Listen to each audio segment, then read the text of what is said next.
Okay. I hope it's okay that I'm recording. So we are continuing our journey on the Bayes rule, basically, and maybe let me just mention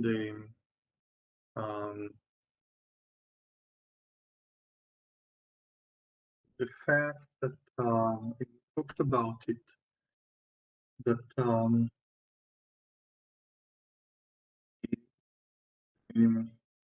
there's two very different fundamental ways of thinking about probabilities. One is that probability is like an objective event, reality, eh, which represents the frequency of certain things. And the other is that probability is a generalization of the notion of true and false. So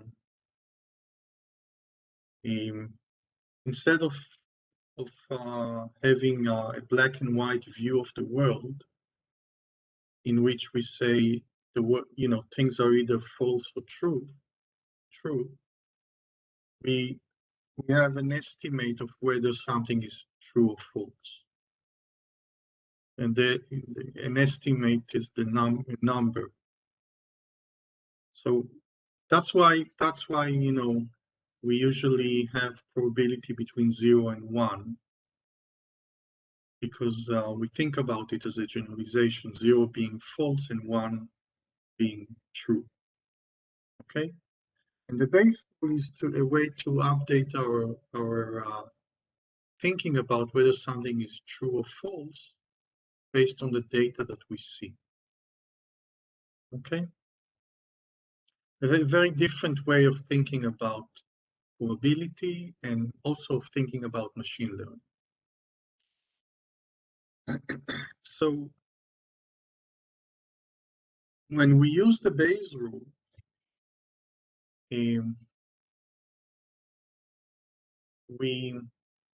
or maybe another general interesting comment, when we use the Bayes rule, you would have things like P of y here, and that will result in an integral over x, right? So when you use the Bayes rule, when you use Bayesian thinking in machine learning, you would need to calculate, or in statistics, you will need to calculate integrals a lot. So that would be one of the main technical difficulties, is how to calculate different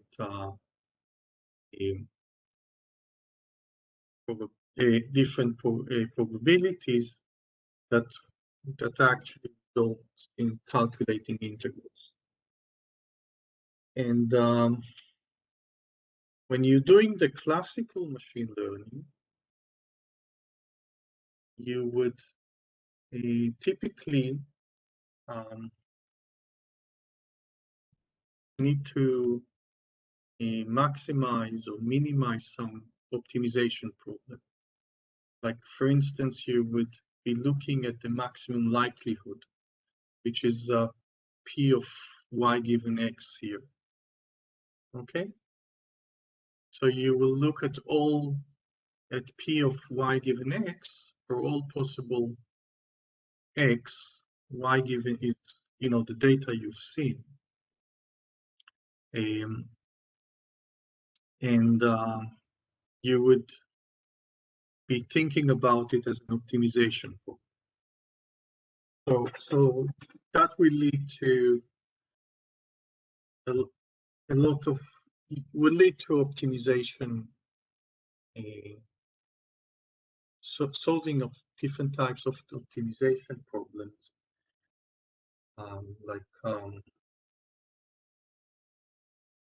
techniques like gradient descent and so on. So that's kind of like a very general difference between basic machine learning and you could call it like statistical machine learning.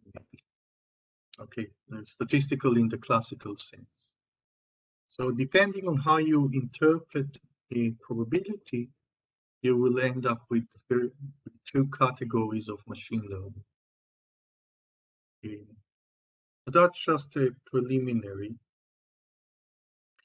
Now, what I want to do today is look at how you apply the Bayes rule when the probabilities are not necessarily discrete.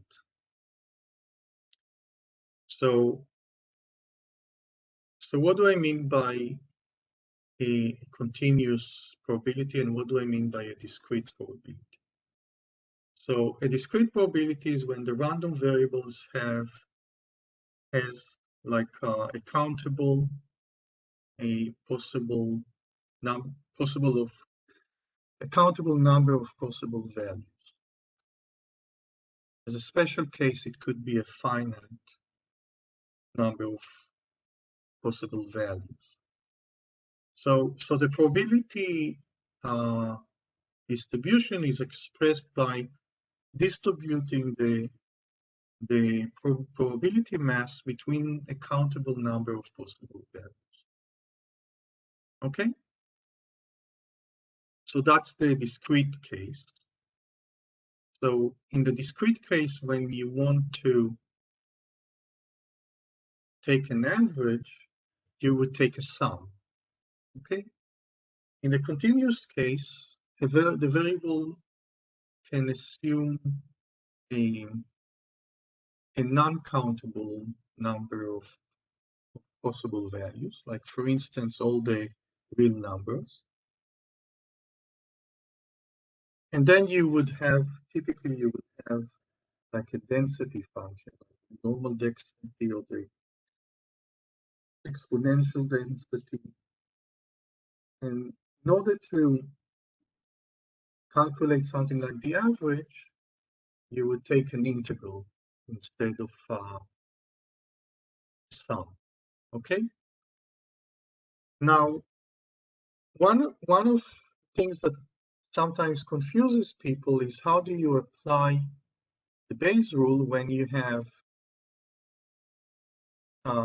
variables of different types. So here I go through an example where y is continuous and x is discrete. Okay, and I write the Bayes rule. So this is the Bayes rule, and I'm assuming that x is discrete and y is continuous. With a continuous variable, the probability of any particular value is 0. Okay, so we're also always talking about the probability of the random variable occurring in an interval. So one way of translating this in taking into account that x is discrete and y is continuous is to say, what we have here is the probability that y is between a and b, given that x has a particular value xi. The probability of xi divided by the probability of y being between a and b. Okay? So you can think about it you can draw the following picture here. Xi are only a countable number of values. In contrast, on the y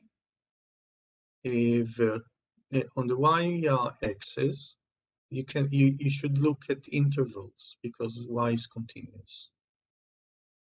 Okay? So the probability that xi has a particular value and y is between b and a is the probability mass of the joint probability on this interval here. It's like you're slicing two-dimensional function. So now I'm translating it. What's the probability? So the conditional probability is always the joint probability divided by the probability. So this is the integral between a and b of fxy. Fxy is the joint, or the joint, actually the joint density. But xi has a particular value because it's a particular, because x is discrete, divided by p of xi. And here I have p of xi because I'm assuming xi got a particular value. And now I have p of y. P of y, well, p of y, I need to understand what's the probability of getting y between a and b for all the different possible values of xi. All the possible values of xi is a countable sum of the integrals between a and b of f xi y. Okay, I told you we're going to get integrals, and we have sums. Okay. Now,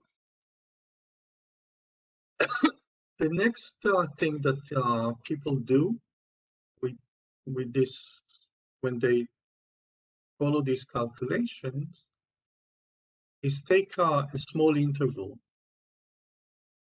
So we take b minus a to be small, and then the integral is roughly the length delta times the density. So the density,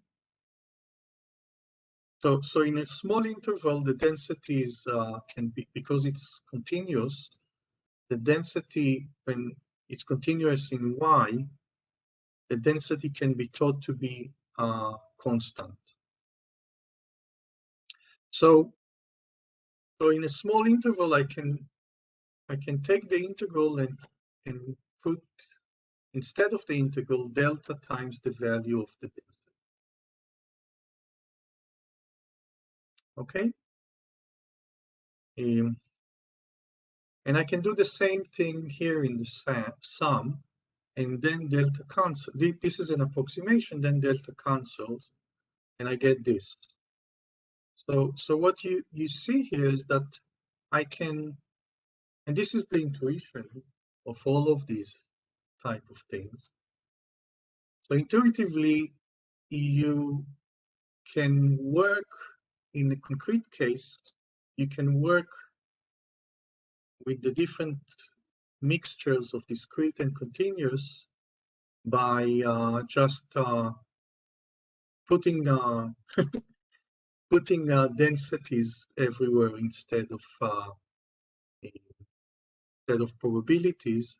You need to think exactly in a concrete case if it makes sense or not. But this is the general, I would say, direction.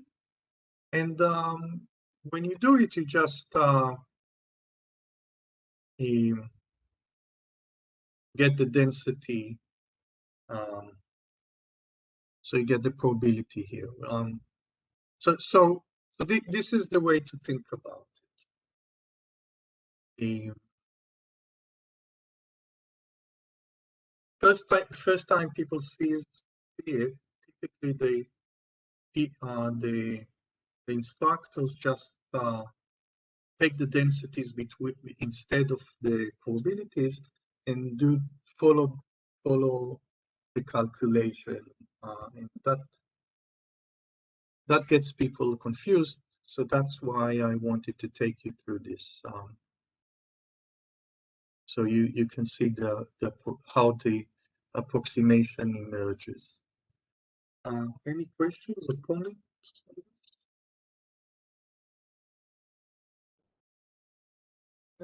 No. Great. Okay, very good. So thank you for joining today, and we'll continue next time. Sure. Thanks, Eitan. Thanks, Eitan. Yeah. Bye. Bye bye. Bye.